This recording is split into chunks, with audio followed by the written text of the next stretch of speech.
امریکی صدر Donald Trump کا ایران سے آج معاہدہ ہونے کا اعلان، کہا ایران کے ساتھ امن معاہدے پر آج دستخط ہوں گے، اس کے بعد سب کے لیے آبنائے ہرمز کھول دی جائے گی، مناسب وقت پر جا کر جوہری مواد کی باقیات حاصل کریں گے، ایران کبھی ایٹمی ہتھیار حاصل نہیں کر سکے گا، امن معاہدے میں پیسے کا لین دین نہیں ہوگا، ایران اور مشرق وسطی کے ساتھ مستقبل میں کام کرنے کے منتظر ہیں، امید ہے یہ عمل تیزی اور خوش اسلوبی سے مکمل ہوگا، اگر ایسا نہ ہوا تو ہمارے پاس آخری اور فیصلہ کن متبادل موجود ہے۔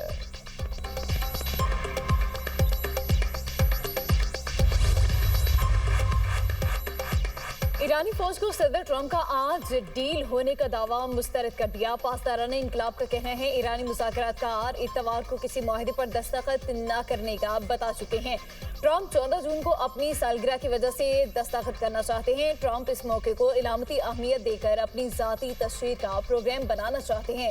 ترجمان ایرانی وزارت خارجہ اسماعیل بقائی کہتے ہیں امریکہ ایران مفاہمتی یادداشت پر دستخط آج نہیں ہوں گے، صحیح وقت کا انتظار کرنا چاہیے، آنے والے دنوں میں معاہدے پر دستخط کے امکان کو رد نہیں کیا جا سکتا۔ اسلام آباد یادداشت کا بنیادی مقصد جنگ کا خاتمہ ہے، فیصلہ کیا گیا ہے کہ اس مرحلے پر جوہری معاملے پر کوئی بات چیت نہیں ہوگی، ممکنہ معاہدہ مذاکرات کے تسلسل کے لیے فریم ورک ہوگا، فوری ترجیح لبنان سمیت تمام محاذوں پر جنگ کا خاتمہ ہے، امن کے لیے خطے سے غیر ملکی فوج اور اڈوں کا خاتمہ ضروری ہے۔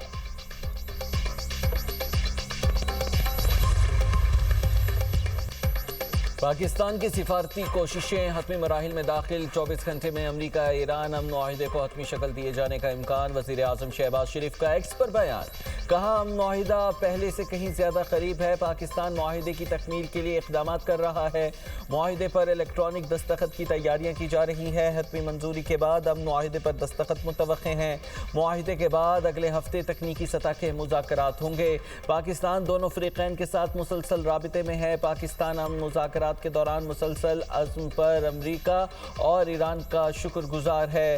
شہباز شریف نے خطے کے دیگر ممالک کی حمایت کو بھی سراہا، کہا یقین ہے یہ تاریخی امن معاہدہ پائیدار امن کے لیے مضبوط بنیاد فراہم کرے گا۔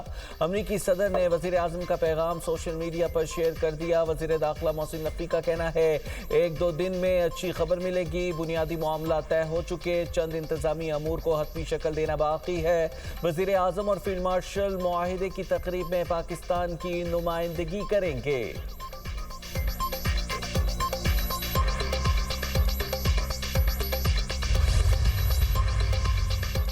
دنیا پاکستان کی سفارتکاری اور امن کوششوں کی معترف، وزیر اعظم سے قطری ہم منصب کا ٹیلی فونک رابطہ، شیخ محمد بن عبد الرحمن نے پاکستان کی سفارتی اور امن کوششوں کو بھرپور انداز میں سراہا، وزیر اعظم شہباز شریف اور فیلڈ مارشل سید عاصم منیر کو خراج تحسین پیش، کہا قطر پاکستان کی امن کوششوں کی حمایت پر فخر محسوس کرتا ہے، شہباز شریف کا قیام امن کے لیے پاکستان کی کوششوں کی حمایت پر قطر سے اظہار تشکر، کہا متعلقہ فریقین کے درمیان امن معاہدہ بہت جلد دستخط کے لیے تیار ہوگا، وزیر اعظم کا امیر قطر کو دورہ پاکستان کی دعوت کا اعادہ، دونوں رہنماؤں کا قریبی رابطے میں رہنے پر بھی اتفاق۔ ہم معاہدے پر الیکٹرانک دستخط کی تقریب آج ہوگی، دفتر خارجہ کے مطابق نائب وزیر اعظم اسحاق ڈار کا سعودی وزیر خارجہ شہزادہ فیصل بن فرحان سے ٹیلی فونک رابطہ ہوا، امریکہ ایران مذاکرات کے آخری مرحلے میں داخل ہونے کا خیر مقدم، سعودی وزیر خارجہ نے ثالثی اور مکالمے کے فروغ کے لیے پاکستان کی کوششوں کو سراہا، آئندہ 4 ملکی وزراء خارجہ اجلاس پر بھی تبادلہ خیال۔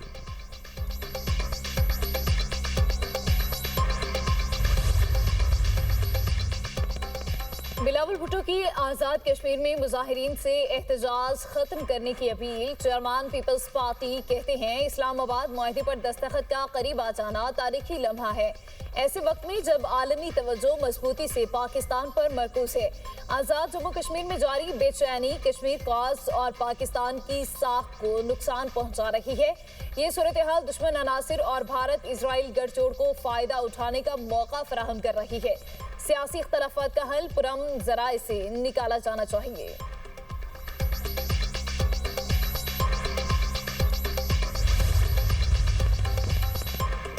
ڈونلڈ ٹرمپ کے ایران سے امن معاہدے کے اعلان کے اثرات، عالمی مارکیٹ میں خام تیل کی قیمتوں میں کمی، برطانوی خام تیل کی قیمت $87 فی بیرل ریکارڈ، امریکی خام تیل $84 فی بیرل فروخت ہونے لگا۔ متحدہ عرب امارات کا مربن کروڈ آئل 5% سستا، قیمت $83 فی بیرل ریکارڈ کی گئی۔ عالمی ماہرین کے مطابق آبنائے ہرمز کھلنے سے تیل کی قیمتیں تیزی سے نیچے آئیں گی۔ وزیراعظم شہباز شریف نے ایک بار پھر اپوزیشن کو مذاکرات کی دعوت دے دی۔ قومی اسمبلی سے خطاب میں کہا، میں نے پہلے بھی میثاق معیشت کی بات کی لیکن اسے ٹھکرایا گیا۔ اپوزیشن ارکان ہمارے بھائی ہیں، ان سے کوئی لڑائی نہیں، بات کرنے کو تیار ہوں۔ وزیراعظم نے مزید کہا، دہشت گردی کے خلاف جنگ میں سیکیورٹی فورسز کے آفیسر اور جوان شہید ہو رہے ہیں۔ سب جانتے ہیں دہشت گردی کے پیچھے کس کا ہاتھ ہے۔ دہشت گردی کے خلاف غفلت پر قوم ہمیں معاف نہیں کرے گی۔ شہداء کا احترام نہیں کریں گے تو دنیا ہمارے بارے میں کیا سوچے گی۔ صوبوں کے لیے معاشی وسائل ان کا حق ہے، چاروں صوبوں کو برابر ترقی دینا میری ذمہ داری ہے۔ NFC ایوارڈ میں بلوچستان کا شیئر 100% بڑھایا گیا۔ بلوچستان کے کسانوں کو اربوں روپے کے سولر پینلز دیے گئے۔ برابری اور انصاف کے بغیر تو گھر نہیں چلتا، جتنی روٹی ہو اسے بانٹ کر کھانا چاہیے۔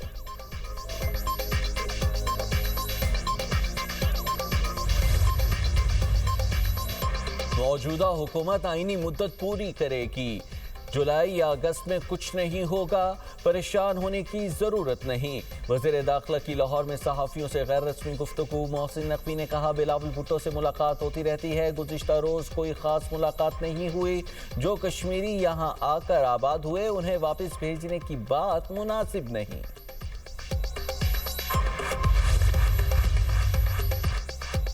بجٹ بے معنی ہو کر رہ گیا۔ گزشتہ 4 سال پاکستان کی معیشت کی بدترین سال ہیں۔ ترقیاتی منصوبوں سے زیادہ خرچ حکومت کا ہے، پاکستان پر قرض بڑھتا جائے گا۔ کنوینر عوام پاکستان پارٹی شاہد خاقان عباسی کی نیوز کانفرنس کہتے ہیں، رواں سال حکومت اخراجات کیسے پورے کرے گی؟ وسائل سے زیادہ خرچ کرنے پر اضافی ٹیکس لگانا پڑتا ہے۔ جس ملک میں سیاسی استحکام نہیں ہوتا وہاں سرمایہ کاری بھی نہیں آتی۔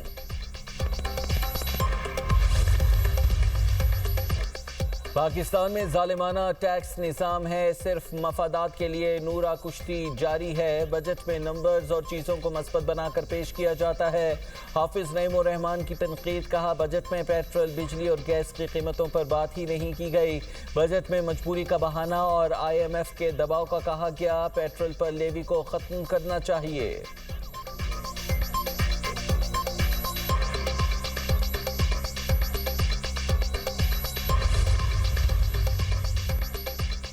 ثانیہ بلدیہ فیکٹری کے ذمہ دار مالکان تھے، MKM اس واقعے میں ملوث نہیں تھی۔ ثانیہ بلدیہ کیس میں متحدہ کے کارکنوں کو باعزت بری کیا گیا، عدالت کا فیصلہ ہمارے نظریے کی جیت ہے۔ مصطفیٰ کمال کی پریس کانفرنس، خالد مقبول صدیقی کا نام لیے بغیر تنقید، بولی الیکشن کمیشن میں چوری چھپے پارٹی چیئرمین شپ میں توسیع مانگی جا رہی ہے، ہمیں کہیں چیئرمین بننے کا شوق ہے ہم بنوا دیں۔ ایکسٹینشن والا لیڈر قوم کو حقوق نہیں دلوا سکتا، جن سے ہم نے یہ حقوق لینے ہیں انہی سے پارٹی سربراہ ایکسٹینشن مانگے تو کیا ہوگا؟ جو قوم کے ساتھ مخلص ہے اس کو سر پر بٹھائیں گے ورنہ ٹکرا جائیں گے۔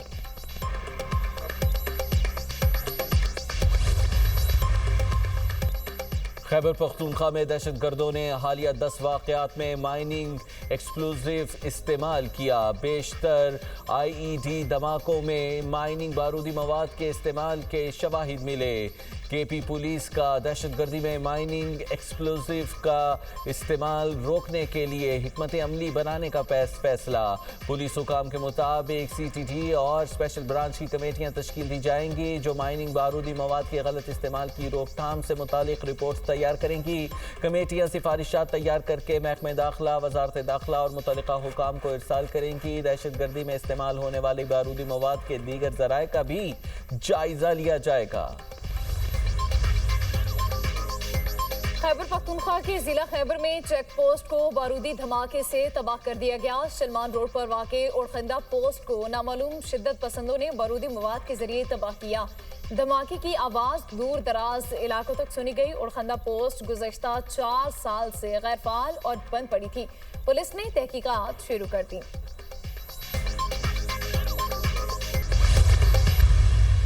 ہم انشاءاللہ معاشی ترقی کی طرف چل پڑے ہیں and this budget is going to play انشاءاللہ تعالیٰ a very pivotal role. Overall goods and services export کا اگلے سال ڈیلٹا بہت اچھا ہے. ہم نے ایک کوشش کی اور کوشش ہم نے یہ کی کہ سیلریڈ کلاس کے جو سب سے لوسٹ سیگمنٹس ہیں ہم اس میں ریلیف دیں.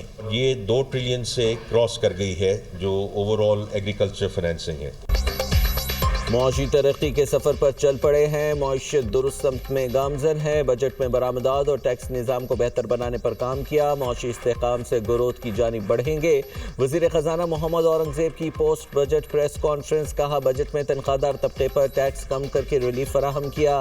آئی ٹی برآمدات 4 ارب 50 کروڑ ڈالر تک پہنچیں گی.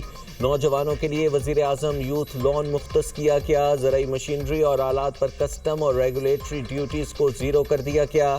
زراعت کے شعبے کے لیے آسانیاں پیدا کی گئی. زرعی شعبے میں قرضوں کی فراہمی کا حجم 20 ارب سے تجاوز کر گیا ہے.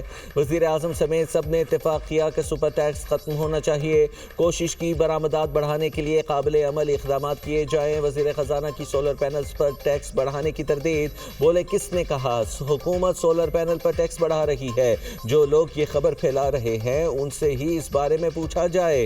سندھ حکومت نے پبلک پرائیویٹ پارٹنرشپ کر کے دکھائی. صوبائی حکومت نے پبلک پرائیویٹ پارٹنرشپ کے تحت مختلف منصوبے شروع کر دیے.